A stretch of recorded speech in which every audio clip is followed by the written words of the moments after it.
This is not a review of the script.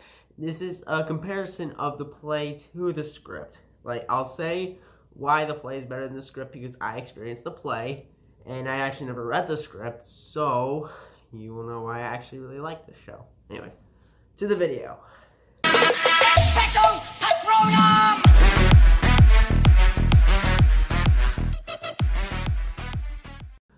Hey guys, welcome back to the video, and you can already guess where this is going. It's going to be a Harry Potter video, but it's not going to be a normal Harry Potter video. I'm going to be doing a review of The Cursed Child, the play, not this piece of bull tuckus right here.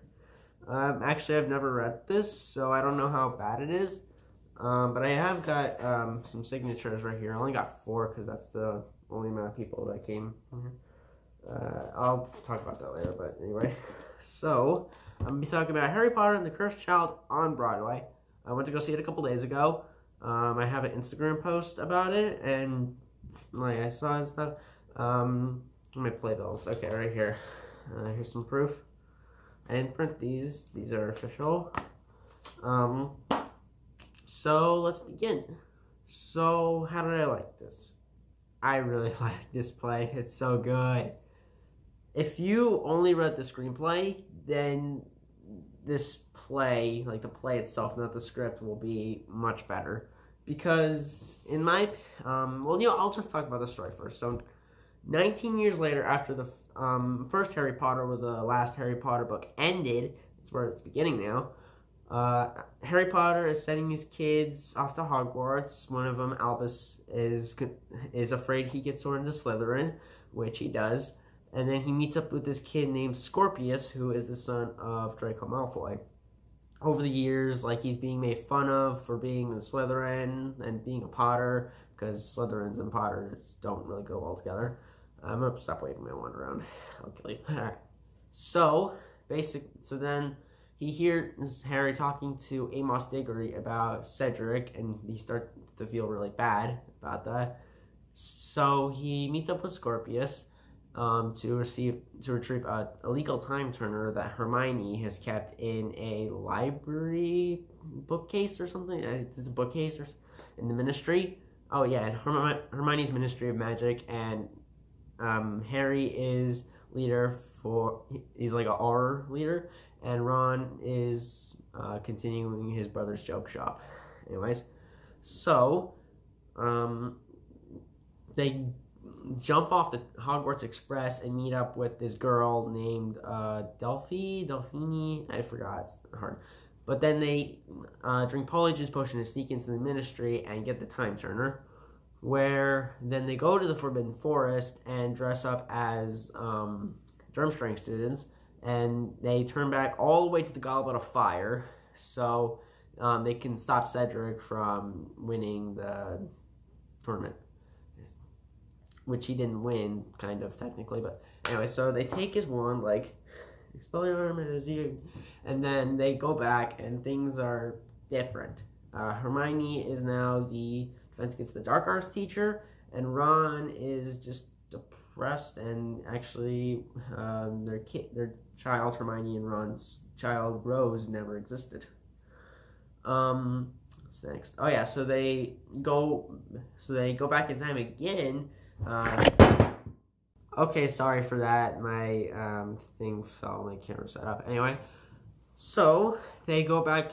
So they go to the girls' bathroom where Moaning Myrtle's waiting, so they can time travel back in time and go into the lake for the second. Because the first one was the retrieve the egg from the dragon, and so they kind of stopped him from doing that. And now they're gonna.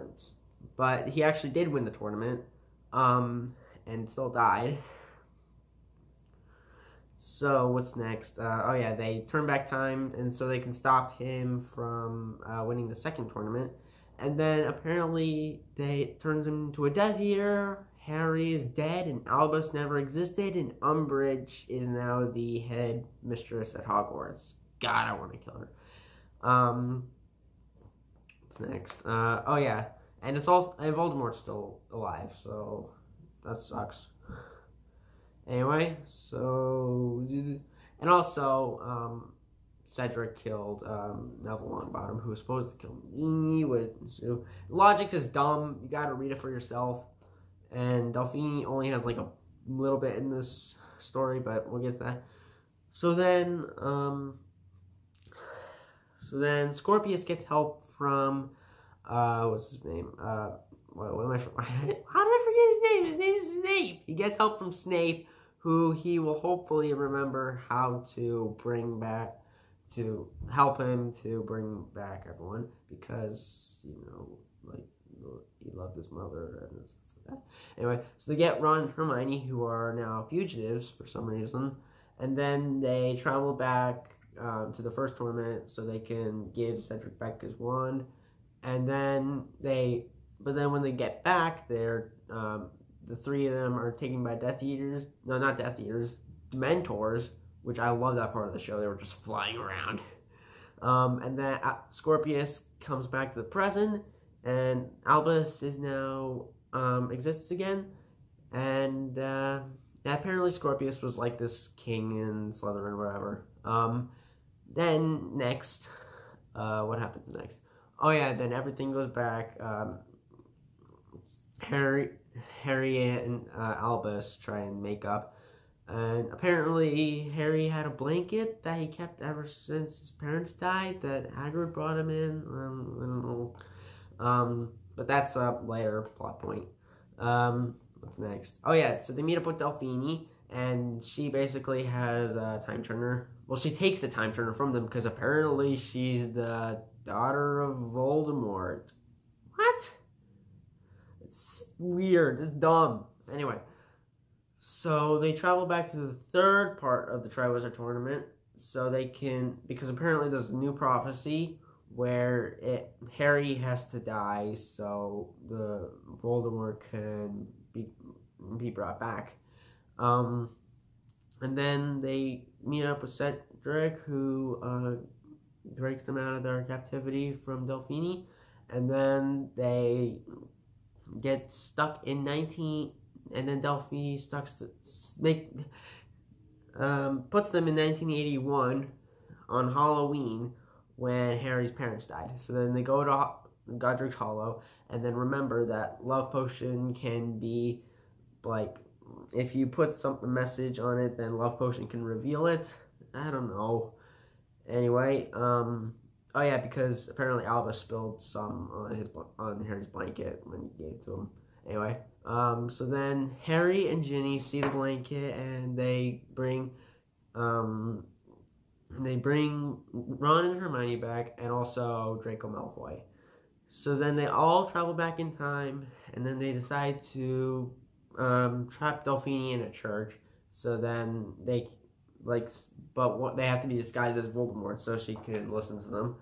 The scarf's nice. My grandma made it.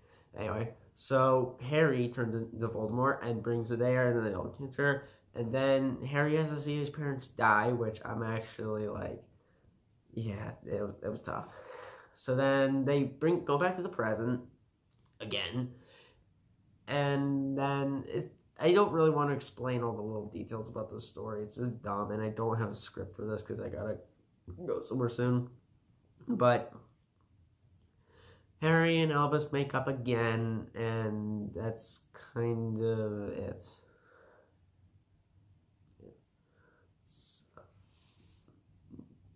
J.K. Rowling didn't have anything to do with it, even though her name is bigger than the other two guys, John Tiffany and Jack Ford.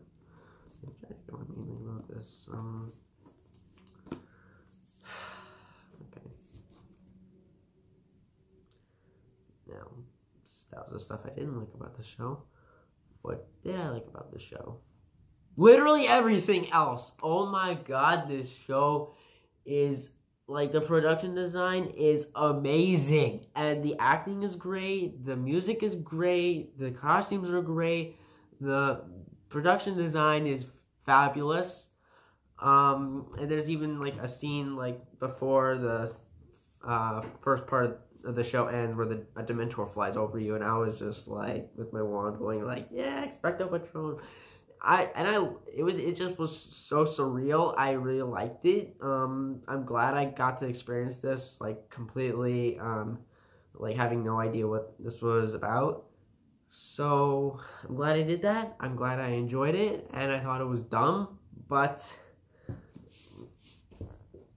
this is obviously the worst way to experience this story. You got to go see the play, even though it's really expensive, and some of you probably live in other parts of the world. But then again, but no, I mean, you got to go see it in either London or New York, because that is where it really happens. And but I mean, I think schools can definitely do a play of this. It's a great show. They can do it definitely because we got the book. Sorry. So yeah, I highly recommend this show to go see. And I had a just good time in New York, honestly. Just because there's a second part showing. If you buy 2 parts for the show, then you gotta wait like, I don't know, like 2.5 hours before the next part. I don't know why they had to really make this 2 parts. It's really pointless. They could have just made a nice short story about her, just something, I don't know. But no, they didn't, because money, everything's money. And I think you can definitely see where I'm coming from with this show. It's great, but the story's dumb, but I still recommend it. Anyway, I think that's going to be all for this video. Great. I was going to bring a piece of paper or something, but you know what? I'll do it on here. So, if you guys enjoyed this video, please subscribe, press the like button, comment, and subscribe. And hold on, I'm just going to do something real quick. Alright. Go follow me on these social media pages. That's my Instagram and that's my Snapchat. They both might be private because everyone in my school has their stuff private, and I kind of want to keep mine secure and safe.